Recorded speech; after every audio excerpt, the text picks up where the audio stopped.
اعوذ باللہ من الشیطان الرجیم بسم اللہ الرحمن الرحیم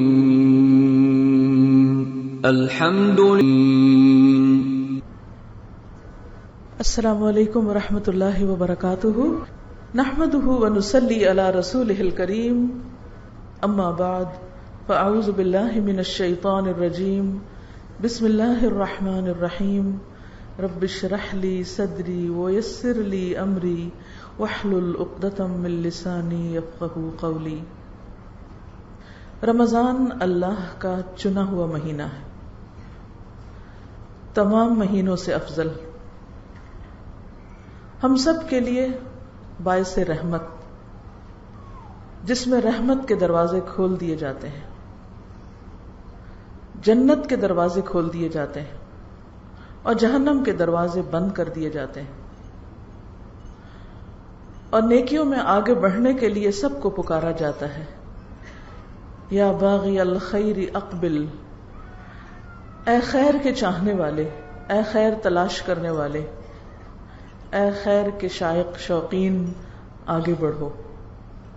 وَيَا بَاغِيَ الشَّرِّ اقصر، اور اے شر چاہنے والے، اے برے کام کرنے والے، برائی کے طلبگار، اقصر، کمی کر دو، رک جاؤ، سٹاپ اٹ. رمضان تبدیلی کا مہینہ ہے. رمضان اللہ کے قریب ہونے کا مہینہ ہے. ہم سب اس وقت اپنے آپ سے پوچھیں کہ یہ رمضان میرے لیے ایک یونیک رمضان کیسے ہو سکتا ہے؟ زندگی میں ہم نے کئی رمضان دیکھے ہیں. رمضان ہر سال لوٹ کر آتا ہے. یہ ہمارے لیے کوئی نئی چیز نہیں، لیکن آخر وہ کیا بات ہے، وہ کیا خاص چیز ہے کہ جو ہمیں اس رمضان میں حاصل کرنی، جو ہم نے اب تک حاصل نہیں کی؟ ہم اس رمضان میں اپنے لیے کیا چاہتے ہیں؟ میرے لیے وہ کون سا سب سے اہم ترین گول ہے؟ میرے لیے رمضان کے اعتبار سے وہ کون سی ٹاپ پرائرٹی ہے؟ وہ کون سی ایک خاص چیز ہے کہ جس پر میں نے کام کرنا ہے پورا رمضان، اور پھر اینڈ پر دیکھنا ہے کہ کیا وہ چیز میرے اندر آئی ہے یا نہیں؟ رمضان تو چونکہ رحمتوں کا مہینہ ہے، رحمت کے دروازے کھلتے ہیں تو ہر طرف سے خیر و بھلائی آتی، آپ بہت کچھ سمیٹ سکتے ہیں، لیکن بہت ساری چیزیں ایک خاص چیز کی طرف انسان کو لے جاتی ہیں، اور وہ چیز کیا ہے؟ اللہ کے مزید قریب ہونا، اللہ کی قربت، تقرب الی اللہ، اللہ کے قریب ہونا، روزہ رکھ کر اللہ کے قریب ہونا، تراویح پڑھ کر اللہ کے قریب ہونا، دعا کے ذریعے اللہ سے قریب ہونا، ذکر کے ذریعے، صدقہ خیرات کے ذریعے، ہر چھوٹی اور بڑی نیکی اور خیر اور بھلائی کے کام کے ذریعے. کچھ بھی میں کروں، میرا مقصود، میرا مطلوب، میرا گول کیا ہو کہ اس کے ذریعے مجھے کیا ملے. کیونکہ انسان جب محنت کرتا ہے، کوشش کرتا ہے، تو یقیناً اس کا کوئی بدلہ چاہتا ہے، کوئی صلہ چاہتا ہے. مثلا آپ کسی بھی چیز کی طرف جا رہے ہوتے ہیں، کوئی بھی سفر اختیار کرتے ہیں، تو آپ کی کوئی منزل ہوتی ہے جہاں آپ کو پہنچنا ہوتا ہے. مثلا آپ گھر سے نکلے، یہاں آنے کے ارادے سے آپ نے اپنی گاڑی انہی سڑکوں پہ ڈالی اور ایک خاص جگہ پر آ کر پہنچے. اگر یہ ایڈریس آپ کو معلوم نہ ہوتا تو خواہ آپ 1 گھنٹہ بھر گاڑی چلاتے، آپ یہاں نہیں پہنچ سکتے تھے. تو یہاں پہنچنے کے لیے سب سے پہلی چیز کیا کہ آپ نے راستہ معلوم کیا اور منزل کا پتہ لگا کر وہاں پہنچے. ہمیں بھی رمضان میں اپنی منزل کا پتہ ہونا چاہیے، کہاں پہنچنا ہے، یہ سب کچھ کیوں کرنا ہے. میں آج دورہ قرآن سننے جا رہی ہوں، میں قرآن کی تلاوت کر رہی ہوں، میں قرآن پڑھا رہی ہوں، میں ذکر کر رہی ہوں، میں کھانا بنا رہی ہوں کہ کسی کو کھلا سکوں، کسی کا روزہ افطار کرا رہی ہوں، کسی کے لیے سحری بھجوا رہی ہوں، کسی کے لیے راشن کا بندوبست کر رہی ہوں. کیوں کر رہی ہوں؟ کیا چاہتی ہوں؟ مجھے کیا حاصل کرنا ہے؟ ایک ہی چیز ہر وقت ذہن میں گونجتی رہے، مجھے اللہ کا قرب چاہیے، اس کے سوا کسی اور چیز پہ راضی نہ ہو. مجھے ہر کام سے اللہ کا قرب چاہیے. جب روزہ رکھ رہے ہوں، سحری کے لیے اٹھے، نیند سے آنکھ نہیں کھل رہی، تھکے ہوئے ہیں رات کے، لمبا قیام کر کے سوئے، اب اٹھا نہیں جا رہا. کیوں اٹھنا ہے؟ کس کے لیے اٹھنا ہے؟ اللہ کے لیے اٹھنا ہے. اس تکلیف سے، نیند توڑنے سے کیا چاہیے؟ اللہ کا قرب چاہیے. مجھے اللہ کے قریب ہونا ہے، کیونکہ میرے لیے وہ ہستی سب سے اہم ہے. باقی سب تو اس کی مخلوق ہیں.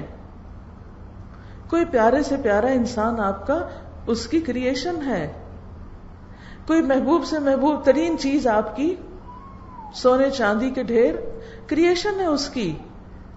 یہ نہیں، ان کا بنانے والا چاہیے، اس کی محبت چاہیے، اس کی رحمت چاہیے، اس کی معرفت چاہیے، اس کی پہچان چاہیے. دنیا میں جتنی بھی چیزیں ہیں، کل من علیہا فان، سب فنا ہونے والی ہیں، سب کچھ ختم ہو جائے گا. کسی بھی چیز کے پیچھے بھاگتے رہیں، جتنا چاہے بھاگیں، کوئی بھی چیز سمیٹیں، جتنی چاہے سمیٹ لیں، لیکن بالآخر ہر چیز کو ختم ہونا ہے. وہ سب چیزیں رکھی رہیں گی، آپ چلے جائیں گے دنیا سے. نہیں، مجھے ختم ہونے والی چیزیں نہیں، ان سے آگے کچھ چاہیے. وہ چاہیے جس کو کبھی فنا نہیں ہونا.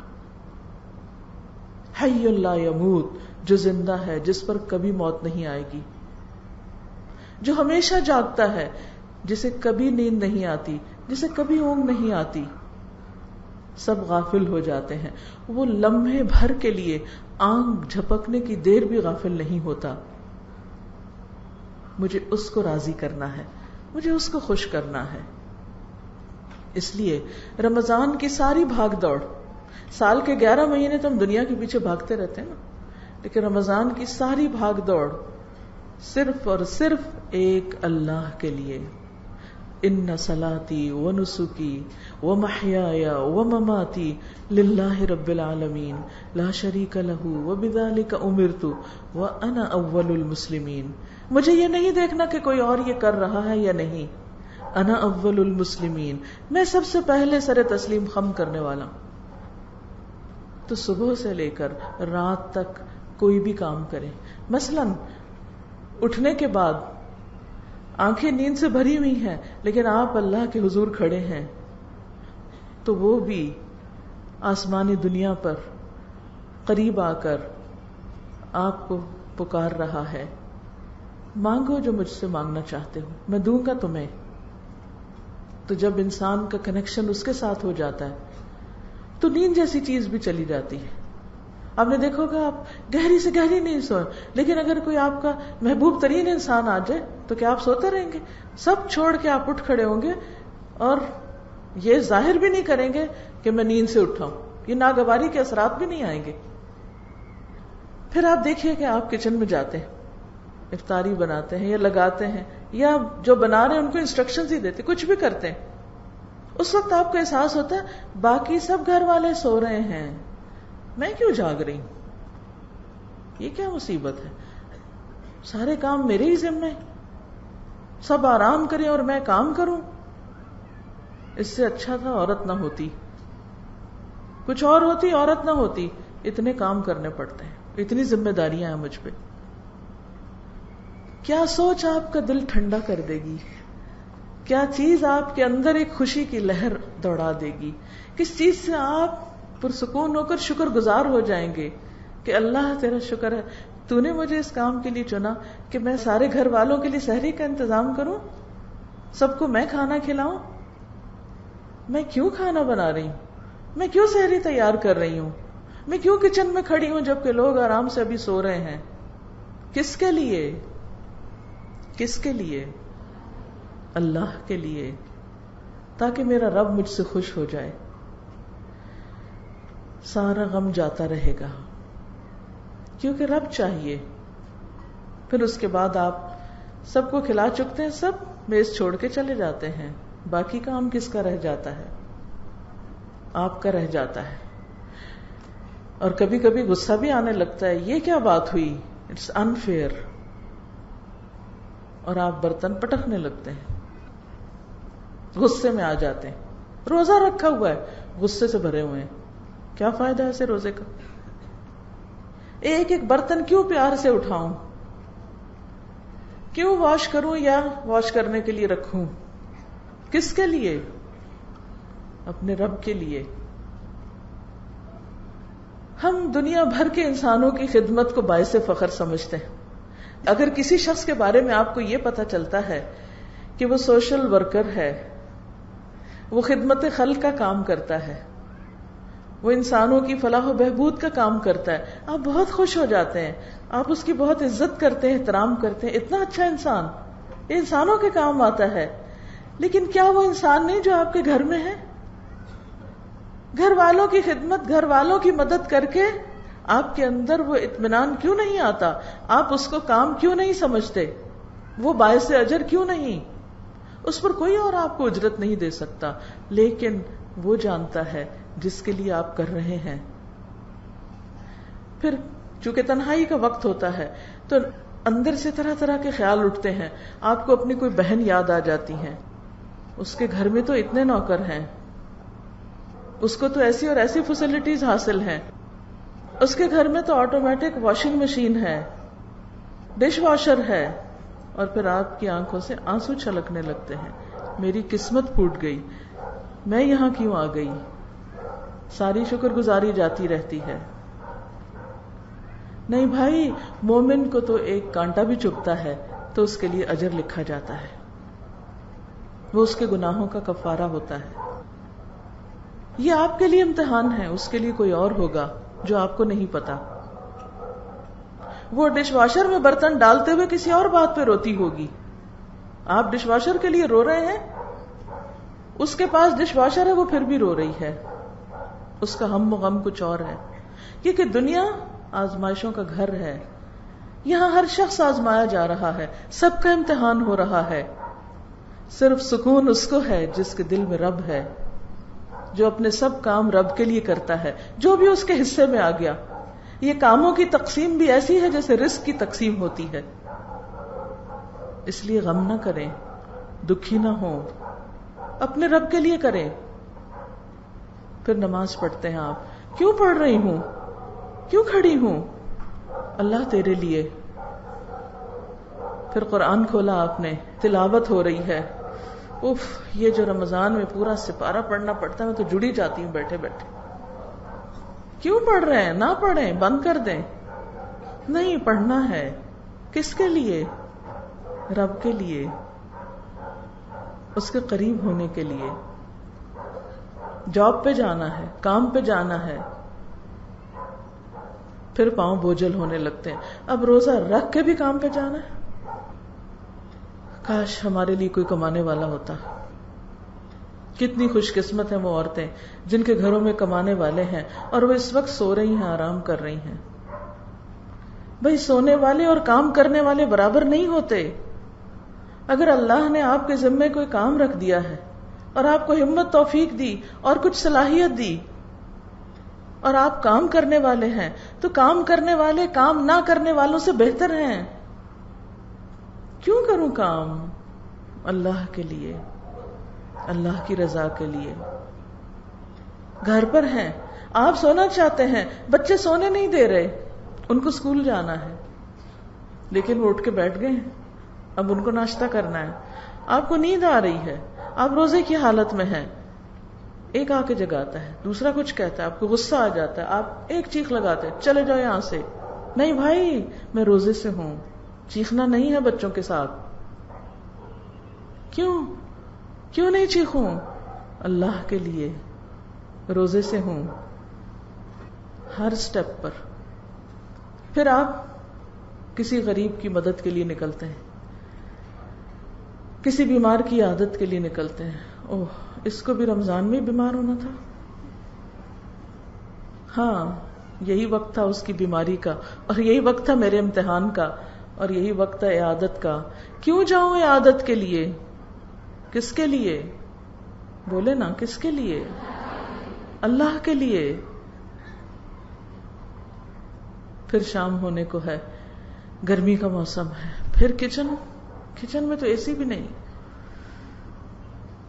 سب مزے کر رہے ہیں, میں پسینے سے شرابور. کس کے لیے؟ اللہ کے لیے. افطار کا انتظام, ایک بندے کو افطار کراتے ہیں تو کیا پاتے ہیں؟ تو اس کے پورے روزے کا اجر آپ کو بھی مل جاتا ہے. اور کھانا کھلانا تو جنت میں جانے والے کاموں میں سے ہے. حضرت عبداللہ بن سلام کہتے ہیں کہ جب نبی صلی اللہ علیہ وسلم مدینہ تشریف لائے تو آپ کی یہ بات میرے دل میں اتر گئی کہ آپ فرما رہے تھے, یا ایھا الناس افشوا السلام واطعموا الطعام وصلوا والناس نیام تدخلوا الجنۃ بسلام. اے لوگو, سلام کو عام کرو, سلام کو رواج دو,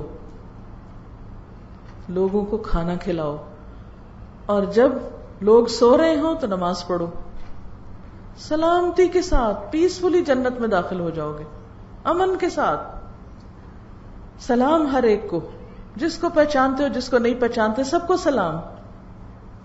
اس سے آپ سارے لوگوں کے ساتھ, صرف اپنے رشتہ دار اور دوست نہیں, سب لوگوں کا حق دے رہے ہیں, سب آپ سے امن میں ہیں. پھر کھانا کھلا رہے ہیں, لوگوں کی تکلیف بھوک دور کر رہے ہیں, اور پھر اللہ کا حق بھی دے رہے ہیں. تو جو شخص بندوں کا حق اور اللہ کا حق دیتا ہو, دنیا میں بھی اس کے دل میں سکون ہی سکون ہوگا, اور آخرت میں بھی امن ہی امن, چین, سکون. تو اس لیے کسی بھی کام کے آنے پر, کسی بھی کام کے کرنے پر پریشان نہ ہوا کریں. یہ سب کچھ کیوں, کس کے لیے؟ اور خصوصاً اس رمضان میں بار بار اس کی پریکٹس کرنا ہے. میرا یہ سب کچھ اللہ کے لیے. ان صلاتی, بے شک میری نماز, ونسکی, اور میری قربانی, ومحیایا, اور میری زندگی, ومماتی, اور میری موت, للہ رب العالمین, سب اللہ رب العالمین کے لیے ہے, سب اس کے لیے ہے, اس کے نام ہے. ہماری مشکل یہ ہے کہ ہم بندوں کے پیچھے بھاگتے ہیں, ہم انہیں خوش کرنے کی کوشش میں لگے رہتے ہیں, ان کو امپریس کرنے کی کوشش میں لگے رہتے ہیں. لیکن نتیجہ ہم سب نے دیکھ لیا نا, کچھ ملتا ہے ان سے؟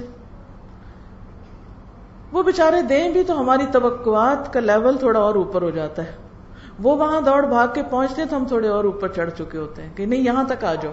وہ ہوتا ہے نا کہ جیسے پہاڑ پہ اگر دو لوگ چڑھ رہے ہوں تو نیچے والے نے اوپر والے کو میٹ کرنا ہو, تو بائی دا ٹائم نیچے والا اوپر والے تک آتا ہے وہ تھوڑا اور اوپر جا چکا تھا. پھر آپ کہتے ہیں اچھا میں بھی ذرا اوپر اور چڑھ جاؤں. جب تک آپ اس تک پہنچتے وہ تھوڑا اور اس کا نخرہ بڑھ چکا ہوتا ہے, اور آپ تھک ہار جاتے ہیں اس کو پاتے پاتے. بندوں کے پیچھے دوڑنا چھوڑیے, اپنے رب کو راضی کر لیجئے. اگر رب راضی ہو گیا تو بندے بھی ہو جائیں گے. ان الذین آمنوا وعملوا الصالحات سیجعل لهم الرحمن ودا. جو لوگ ایمان لائیں, اچھے اچھے کام کریں, رحمان ایسے لوگوں کے لیے دلوں میں محبت پیدا کر دے گا. آپ رب کو راضی رکھیں, سارا جگ آپ سے راضی ہو جائے گا. اور اگر پھر بھی نہ ہو, کوئی شکایت ان کو رہ بھی جائے, تو فکر کی ضرورت نہیں. اس لیے کہ ہماری زندگی کا مقصد بندوں کو راضی کرنا نہیں ہے, ہماری زندگی کا مقصد اپنے رب کو راضی کرنا ہے. اور جب ہم بندوں کو بھی راضی کریں تو اس لیے کریں کہ اس سے بھی رب راضی ہو. میں اپنے روٹھے ہوئے شوہر کو کیوں مناؤں؟ میری بھی تو کوئی عزت ہے, میں کیوں منتیں کروں؟ میں بھی نہیں بولتی, ٹھیک ہے نہیں بولیں, لیکن نتیجہ کیا ہوتا ہے؟ شوہر کو عادت ہو جاتی ہے کہ بیوی کو مجھ سے کوئی تعلق واسطہ نہیں, وہ صبر کرنے کا عادی ہو جاتا ہے، پھر وہ نگاہیں پھیر لیتا ہے. اسی طرح بچے، رشتہ دار، دوست احباب، کس پہ مان ہے، کون اپنا ہے؟ سب بے وفا ہیں. کس اعتبار سے؟ کہ اگر آپ ان کے ساتھ اچھا کریں گے تو آپ کو جواباً اچھا ملے گا. ایسے لوگ دنیا میں گن کے بھی آپ کو نہیں ملیں گے کہ آپ ان کے ساتھ برا کریں اور وہ آپ کے ساتھ اچھا کریں. لہذا اگر اللہ سبحانہ وتعالیٰ نے ہم پر ہمارے ماں باپ کا حق رکھ دیا ہے کہ ان کے ساتھ احسان کرو، ان کے ساتھ اچھا کرو، تو اس لیے نہیں ہمیں کرنا کہ وہ ہمیں اور دیں. ساری زندگی سے بےچارے دے رہے ہیں، اب ہم صرف ان کی خوشامد اس لیے کریں کہ ان سے کچھ اور مل جائے، تو یہ نیت اچھی نہیں ہوگی. یا پھر اس بات کا بہانہ کر لیں وہ کون سا ہمارا خیال رکھتے ہیں، ان کو بھی تو فلاں بچہ زیادہ پیارا ہے، بس ٹھیک ہے اسی کے پاس جائیں، ہم سے کیا لینا ہے. نہیں، ہمیں اپنے والدین کے ساتھ احسان اس لیے کرنا ہے کہ ہمارے رب کا حکم ہے. ہمارا رب ہم سے یہ چاہتا ہے، اپنے رب کو راضی کرنے کے لیے والدین کو راضی کر رہے ہیں، چاہے والدین ہمارے حقوق نہیں دیتے، چاہے وہ ہم پر کسی اور بچے کو فوقیت دیتے ہیں، لیکن ہم نے اس لیے کرنا ہے کہ ہمارے رب نے فرمایا ہے، اور وہ ہمیں کبھی غلط مشورہ نہیں دے سکتا. اس کا ہر حکم، اس کی ہر بات ہمارے فائدے میں ہے. تو اس لیے اس رمضان میں اپنے اندر بار بار ہر کام کرتے وقت ایک ہی چیز دہرانی ہے، رب کے لیے، میں رب کے لیے، میرا ہر عمل رب کے لیے، میرے روزے، میری نماز، میری قربانی، میرا صدقہ خیرات، میری بندوں کی خدمت، ہر چیز میرے رب کے لیے. اور آپ کو پتہ ہے کہ رب کتنی زیادہ جزا دے سکتا ہے؟ اس وقت جب ہر ایک کو اپنی پڑی ہوگی. آپ دیکھیں کہ جب ہر ایک کو اپنی پڑتی ہے نا دنیا میں بھی، تو کوئی آپ کو نہیں پھر پوچھتا، ہر ایک کو اپنا ہی فکر ہوتا ہے، وہ اپنے آپ کو سنبھالنے میں لگے ہوتے ہیں. تو قیامت کے دن سب کو کس کی پڑی ہوگی؟ کون کس کے لیے سوچ رہا ہوگا؟ ہر ایک کو اپنی پڑی ہوگی. تو اس وقت اگر آپ نے اس دنیا میں اپنے رب کے لیے، اپنے رب کی خوشی کے لیے سب کام کیے اور اس کو راضی کر لیا، تو اس وقت پھر کوئی مشکل نہیں. وہ کہتے ہیں نا، روزہ دار کے لیے دو خوشیاں ہیں، ایک خوشی جب وہ افطار کرتا ہے اس وقت، اور دوسری اپنے رب سے ملاقات کے وقت. رب سے ملاقات اور رب کا دیدار یہ اتنی بڑی چیز ہے کہ دنیا میں تو ممکن بھی نہیں. کیونکہ دنیا میں اس وقت کریشن میں سے سب سے مضبوط چیز کیا ہوتی ہے؟ پہاڑ. پہاڑ سب سے مضبوط آپ کی چیز نظر آتی ہے نا. اور پہاڑوں میں سے ایک بہت مضبوط پہاڑ تھا، نام کیا تھا اس کا؟ طور، جس کی قسم اللہ نے کھائی. جب موسیٰ علیہ السلام نے یہ خواہش ظاہر کی کہ اللہ میں آپ کو دیکھنا چاہتا ہوں، رب ارنی، تو اللہ تعالیٰ نے کیا فرمایا؟ لن ترانی، تم دیکھ سکتے ہی نہیں، پاسبل نہیں، یہاں ممکن ہی نہیں، تمہارے اندر وہ کیپیسٹی ہی نہیں. وَلَكِنِ انظُرْ إِلَى الْجَبَلِ، پہاڑ کو دیکھو، فَإِنِ اسْتَقَرَّ مَكَانَهُ فَسَوْفَ تَرَانِي، اگر یہ اپنی جگہ رہ گیا تو تم بھی مجھے دیکھ لو گے. فَلَمَّا تَجَلَّى رَبُّهُ لِلْجَبَلِ، تو کیا ہوا؟ جب اللہ نے اس پہاڑ پہ تھوڑی تجلی ڈالی تو پہاڑ کا حال کیا ہو گیا؟ ریزہ ریزہ. اور موسیٰ کا حال کیا ہو گیا؟ وَخَرَّ مُوسَىٰ صَعِقًا، بے ہوش ہو گئے. پہاڑ بھی طاقت نہیں رکھتا مضبوط ترین ہونے کے باوجود. اگر اس وقت مضبوطی پہاڑ کی محسوس نہیں ہوتی تو آپ کسی بھی پتھر کو ذرا ہاتھ میں لے کے دیکھیے، کسی چٹان پہ ذرا ہاتھ رکھ کے دیکھیے کہ وہ ہاتھ رکھیں گے تو لگے گا جیسے آپ کو دھکا دے رہی ہے، آپ اس کو نہیں ہلا سکتے، اتنی مضبوطی اس کے اندر ہوتی. اگر پہاڑ ریزہ ریزہ ہو جائے اس لیے کہ وہ اللہ کی تجلی کو برداشت نہیں کر سکتا، تو میں اور آپ تو پہاڑ کے مقابلے میں بہت ہی لچکدار ہیں، اس دنیا میں نہیں ممکن.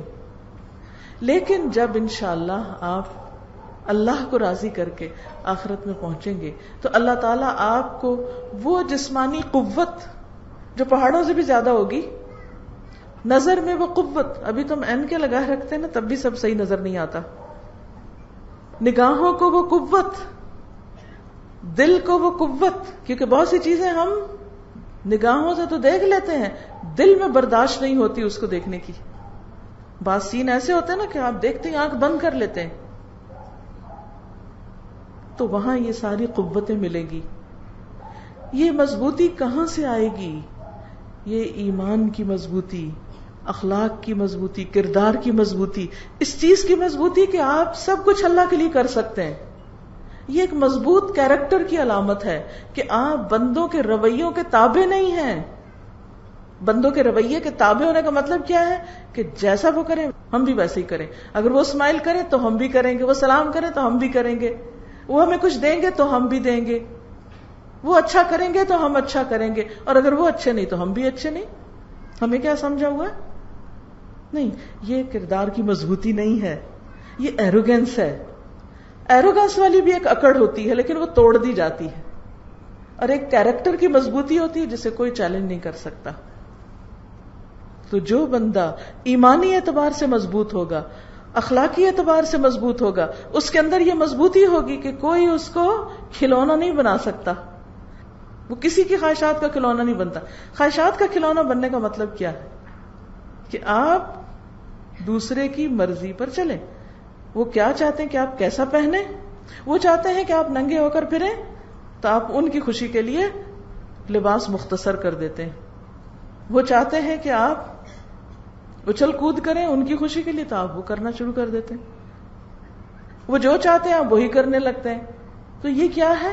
ایک مضبوطی نہیں ہے. نہیں، مجھے یہ دیکھنا ہے کہ اچھا اس کا جو مطالبہ یہ اس کا جو ہے یہ میرے رب کو پسند ہے یا نہیں. تو ایمان کی مضبوطی اور کردار کی مضبوطی اس وقت آتی ہے جب انسان سب کچھ کس کے لیے کرتا ہے؟ اپنے رب کے لیے. پھر وہ چھوٹی چھوٹی باتوں پر رو دھو کے نیکی کا کام نہیں چھوڑتا کہ میں فلاں سے بہت تنگ ہوں، میں اب یہ مزید نیکی نہیں کر سکتا، فلاں نے مجھے بہت اریٹیٹ کر دیا اس لیے اب میں آئندہ یہ کام نہیں کروں گا. نہیں، فلاں جو مرضی کرے، جو چیز میرے رب کو پسند ہے میں تو اپنے رب کی خوشی کے لیے کرتا جاؤں گا. اور جب انسان رب کی خوشی کے لیے کرتا ہے تو اس کو یہ پتہ بھی نہیں چلتا، چلے بھی تو اس کے لیے کوئی بہت اہم بات نہیں ہوتی کہ یہ لوگ کیا کہہ رہے ہیں اور کیا کر رہے ہیں. تھوڑی دیر کے لیے دیکھ کے تکلیف ہوتی، اریٹیشن ہوتی ہے، لیکن کوئی زیادہ فرق نہیں اس انسان کو پڑتا کیونکہ اس کو پتا ہے وہ جس کے لیے کر رہا ہے وہ خوش ہو رہا ہے. تو اس رمضان میں کیا حاصل کرنا ہے پھر؟ رب کی خوشی. کس کو پانا ہے؟ رب کو پانا ہے. ہر کام کس کے لیے کرنا ہے؟ اپنے رب کے لیے. بہت سے لوگ کہتے ہیں نا صبر نہیں آتا. صبر صرف اس وقت آتا ہے جب انسان کس کے لیے کرے؟ رب کے لیے، اللہ کے لیے. یہی آپ کو میسج دینا تھا کہ اس رمضان کا اپنا موٹو بنا لیں کہ مجھے کیا حاصل کرنا ہے؟ اللہ کا قرب. اپنے اپنے الفاظ میں جو چاہیں لکھ لیں، میرا سب کچھ میرے رب کے لیے، اور میرا رب مجھے کافی ہے، حسبی و کفا. اور بندوں کے ساتھ جو تعلق ہے، ان کی جو دلداری کرنی ہے، ان کو جو خوش کرنا ہے، ان کے ساتھ اچھے اخلاق سے پیش آنا، اس لیے نہیں کہ وہ مجھے اپریشیٹ کریں کہ ہے کتنے اچھے اخلاق کا بندہ. نہیں بھائی، آپ سے نہیں چاہیے، اس سے چاہیے، اس سے تعریف چاہیے، اس کی خوشی چاہیے. آپ دیکھیں گے کہ اس کے بعد آپ کے اندر ایک ایسا جذبہ آ جائے گا کہ آپ اپنے دشمن کو بھی جا کے السلام علیکم کہہ سکتے ہیں. کوئی شخص جو آپ کے ساتھ کتنی بھی بد اخلاقی کر چکا، آپ اس کو بھی جا کے بہت اچھی طرح مل سکتے ہیں، کیونکہ آپ اس کے لیے نہیں مل رہے، اپنے لیے نہیں کر رہے. کس کے لیے کر رہے ہیں؟ رب کے لیے. بلندی صرف اس انسان کو ملتی ہے جو بلندی چاہتا ہے. اور بلندی کس میں ہے؟ لوگوں کی باتوں اور لوگوں کے رویوں سے اوپر اٹھ جانے میں، لوگوں کی خواہشات کا تابع ہونے کی بجائے اللہ کی مرضی کے تابع ہونے میں. تو انشاءاللہ اگر آپ نے اس کی نیت کر لی اور آپ نے اگر یہ سبق یاد کر لیا تو میں سمجھوں گی کہ میرا لاہور آنا فائدہ مند ہو گیا. میں صرف ایک پیغام دینے آئی ہوں، اور وہ کیا کہ اس رمضان میں اپنے رب کو پالیں، اس کے قرب کی لذت پالیں، اور اس کی محبت کا لطف اٹھا لیں، ہر غم سے بے نیاز ہو جائیں گے، کیونکہ جو اللہ کے دوست ہوتے ہیں، اللہ کا وعدہ ہوتا ہے الا ان اولیاء اللہ لا خوف علیہم ولا هم يحزنون. یہ نہیں کہ یہ اچانک کوئی آخرت میں ہو جائے گا، یہ یہاں سے پریکٹس کرنی ہے اللہ کا دوست بننے کی، کہ دل میں کوئی غم نہ رہے، ہمیشہ پر امید رہیں، اس سے مانگتے رہیں، اس کی طرف دوڑتے رہیں، اس کی خوشی کے لیے ہر ایک کے کام آئیں، دوست کے بھی، دشمن کے بھی، اپنے کے بھی، پرائے کے بھی، ہر ایک کے ساتھ اچھا. رمضان آیا ہی اس لیے ہے کہ ہمارے اندر یہ تبدیلی آ جائے. ٹھیک ہے انشاءاللہ. جزاکم اللہ خیرن، آپ سب کے صبر کا، پیشنس کا اور وقت کا، اور اللہ تعالی ہماری اس ملاقات کو بہت ہی فائدہ مند ملاقات بنائے، اور ہم سب کا رمضان پچھلے تمام رمضانوں سے اچھا ہو. مختصر سی دعا. سبحان اللہ والحمد للہ ولا الہ الا اللہ واللہ اکبر ولا حول ولا قوة الا باللہ العلی العظیم. اللہم صل علی محمد وعلی آل محمد کما صلیت علی ابراہیم وعلی آل ابراہیم انک حمید مجید. اللہم بارک علی محمد وعلی آل محمد کما بارکت علی ابراہیم وعلی آل ابراہیم انک حمید مجید. یا اللہ، یا رحمان یا رحیم، یا حی یا قیوم، یا ذا الجلال والاکرام، یا احد یا صمد، یا وتر یا فرد، یا مجیب الدعوات، یا بدیع السماوات والارض، یا رب ذی الجلال والاکرام. تو ہم سب کو ایمان عطا فرما، اخلاص عطا فرما، تقوی نصیب فرما، اچھے اخلاق عطا فرما. ہمارے اندر ایمان کی ایسی مقدار پیدا کر دے کہ ہم نیکیوں کا شوق رکھیں اور برائیوں سے بچ سکیں. یا اللہ ہماری اولادوں کو ہدایت دے، اللہ انہیں سیدھے راستے پر چلا. ہماری آئندہ جنریشنز کو بھی ایمان پر ثابت قدم رکھنا. یا اللہ ہم سب کا یہ رمضان بہت عمدہ رمضان گزرے، اور ہم سب تیرے اور زیادہ قریب ہو جائیں، تیرے مقرب بندوں میں شامل ہو جائیں. تو ہم سب کو معاف کر دے. یا اللہ اس مجلس کے اہتمام میں جس نے جو حصہ ڈالا ہے، اللہ ان سب کو جزائے خیر عطا فرما. سب کے وقت، مال، جان، عزت، آبرو، ہر چیز میں برکت پیدا کر دے اور ان کی حفاظت فرما. یا رب العالمین ہم سب کو معاف کر دے، اور ہم نے جو کچھ سیکھا ہے ہمیں اس پر عمل کرنے والا بنا دے. سب بیماروں کو صحت عطا فرما، سب دکھی لوگوں کے دکھ دور فرما. جتنی بہنیں آئی ہیں ان کے دلوں میں جو دعائیں ہیں، نیک تمنائیں ہیں، ان کو پورا فرما. ربنا تقبل منا انك انت السميع العليم وتب علينا انك انت التواب الرحيم. وصلى الله تعالى على خير خلقه محمد وعلى اله واصحابه واهل بيته اجمعين برحمتك يا ارحم الراحمين. الہی آمین. سبحانك اللهم وبحمدك نشهد ان لا اله الا انت نستغفرك ونتوب اليك. السلام علیکم ورحمۃ اللہ وبرکاتہ.